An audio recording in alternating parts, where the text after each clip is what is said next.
අපි අද දවසේදී මේ මාධ්‍ය සාකච්ඡාව පවත්වන මොහොත කියලා කියන්නේ මෙරටේ දේශපාලන ඉතිහාසයේත් මෙරටේ ඉතිහාසයේත් ඊටාම සුවිශේෂී දිනයක්, වැදගත් දිනයක්, තීරණාත්මක දිනයක් ලෙස අපිට සටහන් කරන්න පුළුවන්. ඒක මං හිතන්නේ අපි සියලු දෙනාම දන්නවා. මේ වෙද්දී විශේෂයෙන්ම ඉතිහාසයේ කවරදාකවත් උනේ නැති විදිහට ජනතා අරගලයකින් මෙරටේ විධායක ජනාධිපතිවරයාව රටෙනුත් පන්නන්න මෙරටේ ජනතාවට පුළුවන් වෙලා තියෙනවා. මේක කරන්න බැරි වැඩක් කියලා කියපු අයට, මේක කවදාවත් වෙන්නේ නැති වැඩක් කියලා කියපු අයට, ගෝඨාභය රාජපක්ෂලා කියන්නේ දේශපාලනයෙන්, රාජපක්ෂලා කියලා කියන්නේ දේශපාලනයෙන් එහෙම එලවන්න බෑ කියපු අයට, එයාලා තමයි මේ රටේ දේශපාලනයේ මුදුන් මල්කඩ කියලා කියපු අයට අද ඒ මුදුන් මල්කඩ හෙලවිලා තියෙන හැටි දකින්න පුළුවන්. රටෙනුත් පලා ගිහිල්ලා අඩුම තරමේ Tamanගේ ඉල්ලා අස්වීමේ ලිපිය නිවැරදිව ඉදිරිපත් කරගන්න බැරි ජනාධිපති කෙනෙක් ලෙස ඉතිහාසයට එකතු වෙනවා අද දවසේදී ගෝඨාභය රාජපක්ෂ හිටපු ජනාධිපතිවරයා. ඒ නිසා දැන් මෙතන හරිම පැහැදිලි විශාල පිරිසක් Tamanගේ දායකත්වය ලබා දීපු, විශාල පිරිසක් Tamanගේ ශ්‍රමය හෙළපු, ඒ වගේම තමයි අපිට ජීවිත කිහිපයක් අහිමි කරපු, ඒ වගේම අතපය කඩාගෙන ඔලු පලාගෙන මේ අරගලේ නිරත වෙච්ච බොහෝ දෙනෙකුගේ, විශේෂයෙන්ම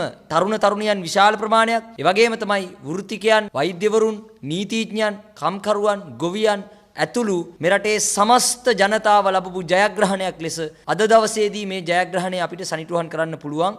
මේකෙන් මෙරටේ දේශපාලඥයන්ට හොඳ පණිවිඩයක් දෙනවා අද දවසේදී. ඒ තමයි උඹලට මොන බලය තිබුණත්, උඹලට සල්ලි බලය තිබුණත්, ආයුධ බලය තිබුණත්, මාධ්‍යවල බලය තිබුණත්, ඒ සියල්ලට වඩා ජනතා බලය තමයි ඉහළින් තියෙන්නේ කියන පණිවිඩය මේ අරගලයේ අද ලෝකෙට ඔප්පු කරලා ඉවරයි. අපි කියනවා ඒක ලංකාව විතරක් නෙවෙයි, මුළු ලෝකෙම පීඩිත ජනතාවට ඔප්පු කරලා තියෙනවා. පීඩිතයාගේ සමගිය තමයි, මිනිසුන්ගේ එකමුතුව, මිනිසුන්ගේ සංවිධානය වීම තමයි අපට මේ නරුම සමාජය වෙනස් කිරීම සඳහා වෙච්ච ජයග්‍රහණයේ මාවත පෙන්වන්නේ කියලා අද වෙද්දි ඔප්පු කරලා ඉවරයි. ඒකට ප්‍රධාන හේතුව තමයි මෙරටේ මිනිස්සු දහස් ගාණක් බරපතල විදිහේ පීඩාවන්ට පත් වෙලා ඉද්දි Tamanගේ මූලික අවශ්‍යතාවත් ඉෂ්ට කරගන්න බැරුව ඉද්දි මේ රටේ විධායකයට බැරි වුණා ජනතාවගේ පැත්තේ හිටගන්න. විධායක බලතල හම්බුනේ ජනතාව දීපු ඡන්දෙන්. හැබැයි විධායකය ජන මතයට පයින් ගහලා අන්තිමට ජනතාව මරලා දාන තැනට, ජනතාවගේ ජීවිත කොල්ල කන තැනටපත් වුණා. ඊළඟ එක තමයි අදටත් උත්තරීතරයි කියන පාර්ලිමේන්තුව ව්‍යවස්ථාදායකයට බැරි වුණා මේ රටේ ජනතාවගේ පැත්තේ හිටගන්න. අපි හිතනවා ප්‍රජාතන්ත්‍රවාදය ගැන මහා පරිමාණ දේශනා තියන අයට මේ අරගලයේ හමුවේ නිරුත්තර වෙන්න සිද්ධ වෙලා තියෙනවා. අපි හිතනවා කවුරු හරි තාමත් ඊළඟ ඡන්දෙන් ජනතාවට ප්‍රජාතන්ත්‍රවාදයේ හම්බෙයි කියලා හිතනවා නම් මේ අරගලයේ වෙලාවේදී ඔය කියන ව්‍යවස්ථාදායකයට පාර්ලිමේන්තුවට බැරි වුණා ජනතාවගේ පැත්තේ හිටගන්න. මේ රටේ පක්ෂ නායකයින්ට අඩුම තරමේ මැයි 9 වෙනිදා මහින්ද රාජපක්ෂ හිටපු අගමැතිවරයා ගෝල්ෆේස් භූමියට Tamanගේ මැරයෝ දාලා පහර දෙද්දිවත් ඔය පක්ෂ නායකයන්ට බැරි වුණා කොන්ද කෙලින් තියාගෙන කියන්න ජනාධිපතිට අගමැතිට ගෙදර යන්න මේ ජනතාව පීඩාවට පත් කිරීම නවත්තන්න කියලා කියන්න බැරි වුණා. අන්තිමට මේ රටේ මිනිස්සුන්ට සිද්ධ වුණා මිනිස්සු වෙනුවෙන් හිටගෙන ජූලි මාසේ 9 වෙනිදා ඇවිල්ලා මන්දිර වටලන්න, මන්දිර අත්පත් කරගන්න මේ රටේ ජනතාවට සිද්ධ වුණා. අන්නේ බිය විසින් තමයි Tamanගේ ගෙවල් වලටත් නැවත වතාවක් එයි කියන බිය විසින් තමයි මේ දේශපාලන පක්ෂවලට සිද්ධ වුණේ ජනාධිපතිවරයාටත් අගමැතිවරයාටත් Tamanගේ ඉල්ලා අස්වීම ප්‍රකාශයට පත් කරලා කියලා කියන්නේ. ඒක කරන්න කියලා බල කිරීම කරන්න. හැබැයි අපි දන්නවා ගෝඨාභය රාජපක්ෂලා අවසාන මොහොත වෙනකල් තව ජීවිත කීපයක් කොහොම හරි බිලිගන්න බලාගෙන ඉඳලා තමයි ලිපිය නිකුත් කරේ. අඩුම තරමේ ලිපියවත් හරියට නිකුත් කරගන්න බැරි වෙච්ච පාලකයෙක් ලෙස ඔහු ඉතිහාසගත වෙනවා. ඒ වගේම තමයි අපි කියන්න ඕන මේ අරගලයේ මෙතනින් කවුරු හරි ඉවරයි කියලා හිතනවනම් ඔහු අපිට තිබුණු ප්‍රධාන සරණ පාඩේ තමයි go home ගෝඨා.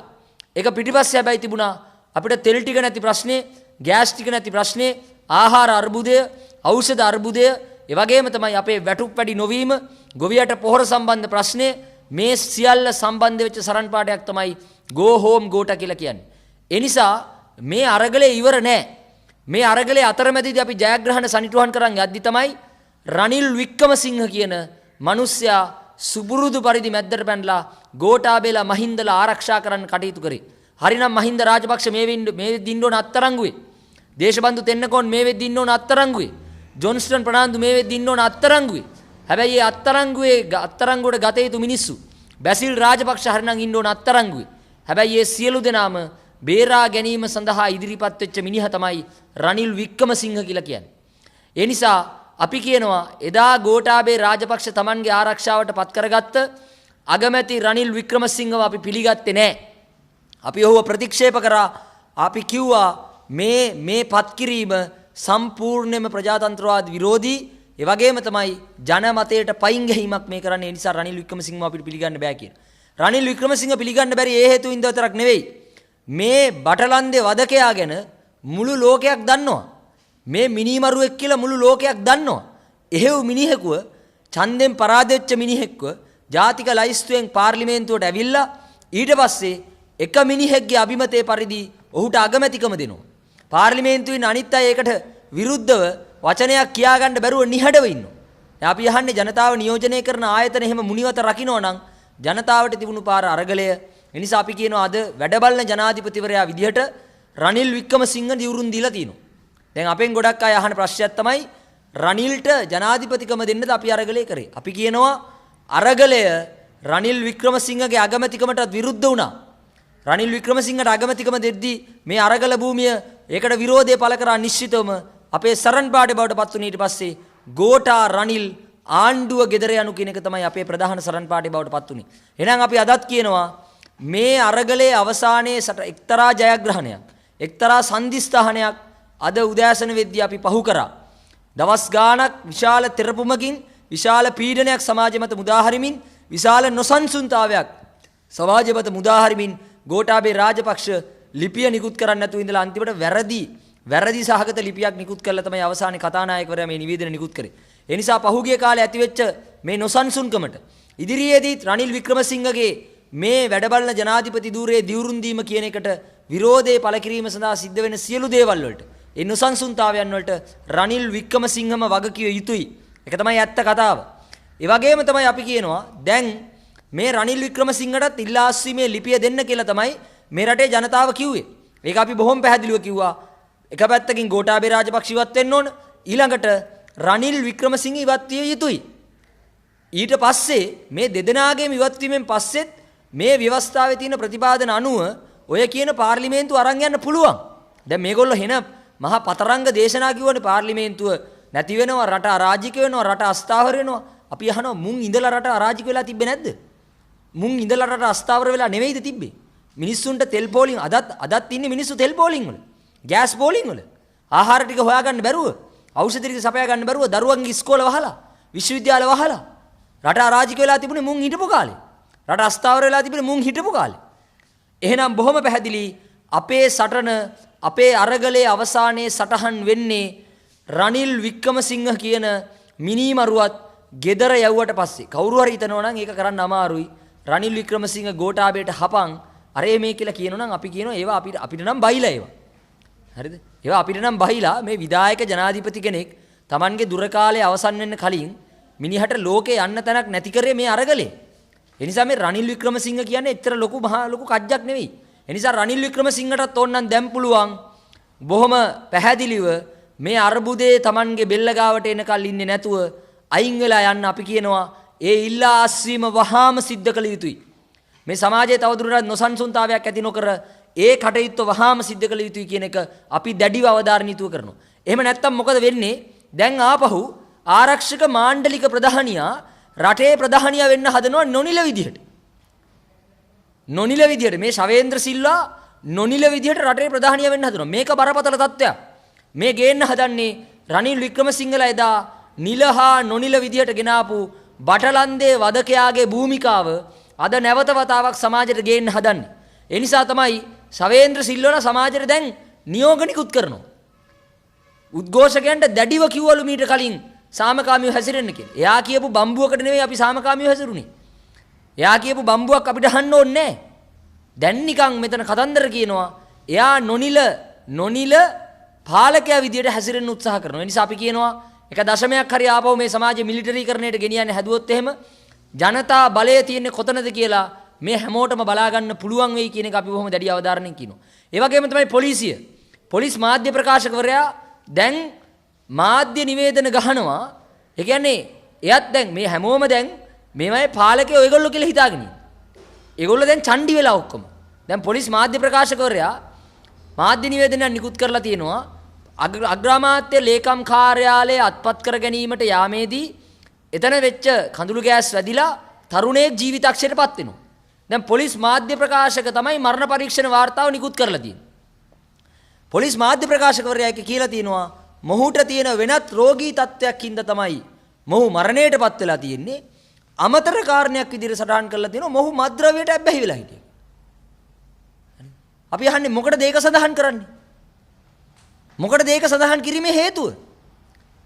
මොකද්ද මේ අපි දැක්ක මේ මගඩි වැඩේම මේ ජරා වැඩේම මේ තුප්පහි වැඩේම කරා එක වෙලාවකදී අර තෙල් පෝලිං වල මිනිස්සු 17 දෙනෙක් මැරිලා වැටෙද්දී මේ ආණ්ඩුව නිවේදන නිකුත් කරා ඒ මිනිස්සුන්ට වෙන ලෙඩ හැදිලා මැරුණේ තෙල් පෝලිමේ මහන්සි වෙලා නෙවෙයි මැරුණේ කියලා කිව්වා. ඒ ආණ්ඩුව නියෝජනය කරලා ආපු සමහර ජනාධිපති නීතිඥවරු කිව්වා තෙල් පෝලිං වල මිනිස්සු මැරුණු වෙන ලෙඩ හැදිලා. අපි කිව්වා ලෙඩ හැදිච්ච මිනිහෙකුට තෙල් පෝලිමට වෙන්න වෙලා තියෙන එක තමයි ප්‍රශ්නේ කියලා.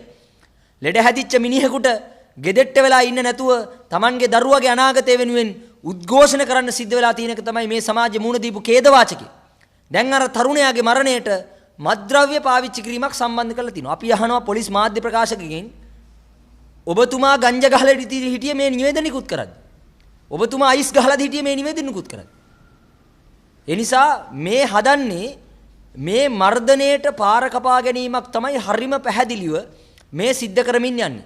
ප්‍රජාතන්ත්‍ර විරෝධී පාලනයකට පාර කපමින් යන්නේ වෙන කවුරුත් නෙවෙයි රනිල් වික්‍රමසිංහලා ඇතුළු වික්‍රමසිංහගේ පස්සෙන් වැටිලා ඉන්න නරි රැළ. ඒක හරිම පැහැදිලිව කියන්න ඕන. වික්‍රමසිංහගේ පස්සෙන් වැටිලා ඉන්න නරි රැළ තමයි මේ රට ප්‍රජාතන්ත්‍රවාදී ගමනෙන් පාරෙන් පිට පන්නන්න හදන්නේ. දැන් ජනතාව හරිම පැහැදිලිව කිව්වා අපි සංවිධානය වෙලා ඉන්නේ. දැන් උඹලට ගෙදර යන්න කියපු පළවෙනි වෙලාවේ ගෙදර ගියා නම් එක ජීවිතයක් නැති වෙන්නේ නැහැ. එක ජීවිතයකින්වත් මේකට වන්දි ගෙවන්න වෙන්නේ නැහැ. ඒ නිසා අපි කියනවා කරුණා කරලා අපි ඉල්ලා හිටිනවා පොලිසිය හමුදාවේ පහළ ඉන්න නිලධාරීන්ගේ මේ ඉහළ ඉන්න තරුපටි ගහපු දේශපාලන පත්වීම් ගත්ත කුක්කොත් එක්ක අපිට කතාවක් නැහැ. අපි කියන්නේ අපිත් එක්ක අපේ පන්තියේ ඉන්න අර Tamanගේ ගෙදර බත් වේල හොයාගන්න බැරුව අමාරුවෙන් මෙහෙට වෙලා මාස ගණන් ගෙවල් වල යන්න බැරුව ආයුධ අතදරන් ඉන්න පොලිසිය හමුදාවේ නිලධාරීන්ට අපි කියනවා ඔබේ පැත්ත තෝරගන්න කාලය ඇවිල්ලා තියෙන්නේ.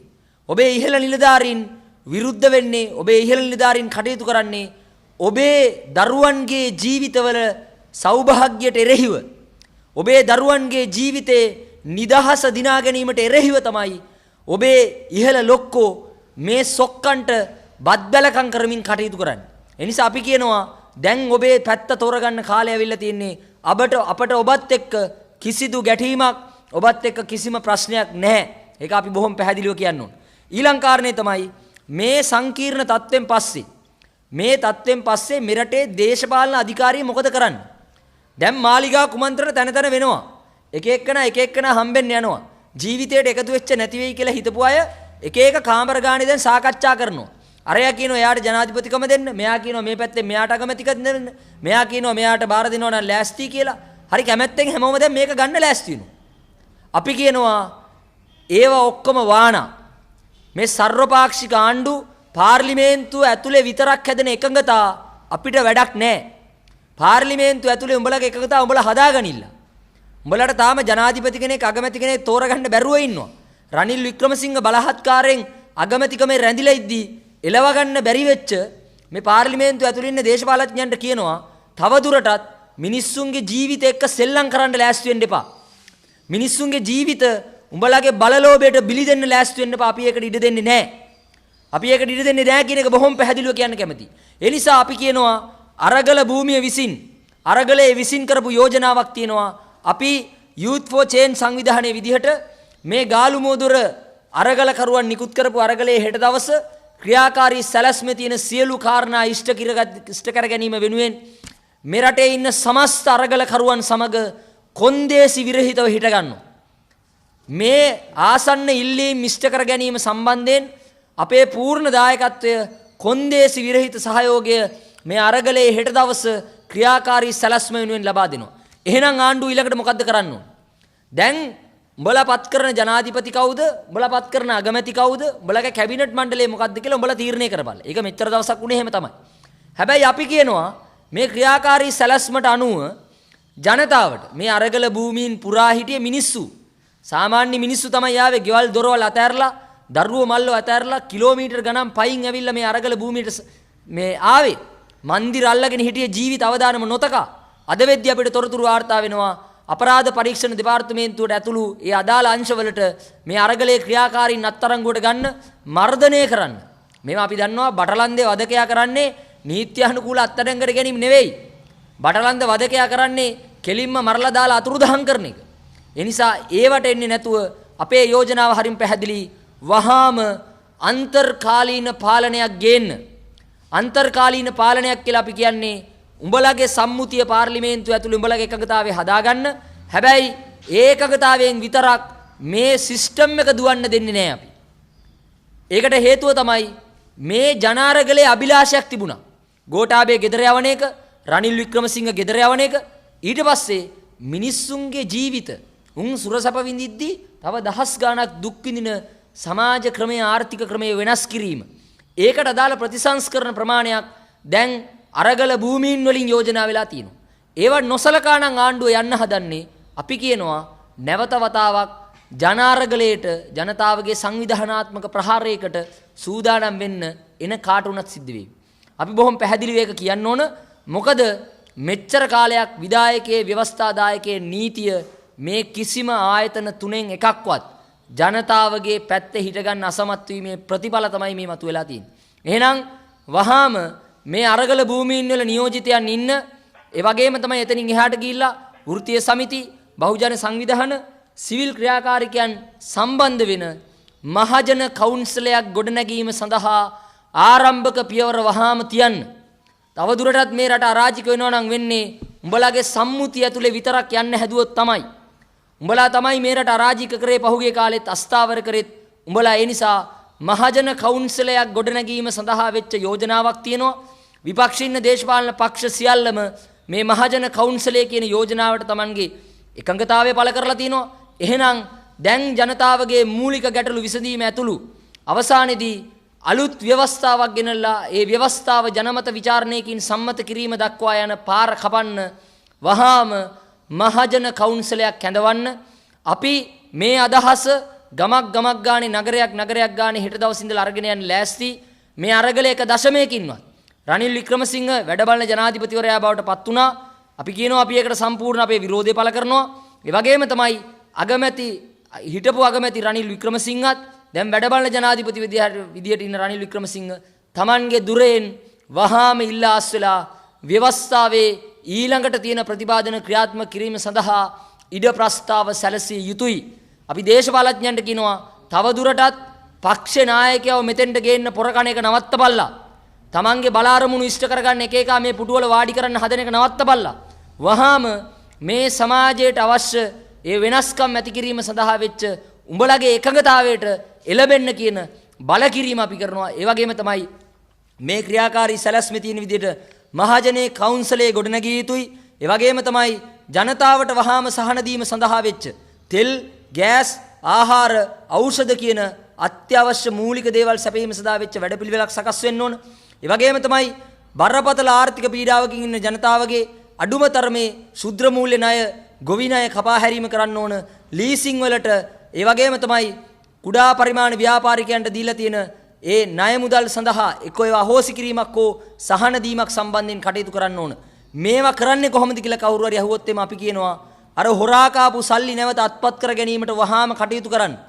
ඩොලර් එන ක්‍රම සම්පූර්ණ වහලා අවහිර කරලා තිබුණු ඒ ප්‍රතිපාදන ඉවත් කරලා මේ රටේ ශ්‍රමිකයන්ට මේ සියලු දෙනාට මේ රට විදේශ විනිමය ගේන්න පුළුවන් විශ්වාසදායී ක්‍රමවේදයක් හදන්න. මොකද 2021 අවුරුද්ද තමයි ලංකාවේ අපනයන ආදායම් වැඩිම. හැබැයි ඒවට වෙච්ච දෙයක් නැහැ. ඒ සල්ලි වලට වෙච්ච දෙයක් අදටත් කාටවත් කියා ගන්න බෑ. හැබැයි අර මන්දිර මාලිගා ඇතුළට වෙලා සුරසප විඳපු අය ගාව සල්ලි තිබුණා.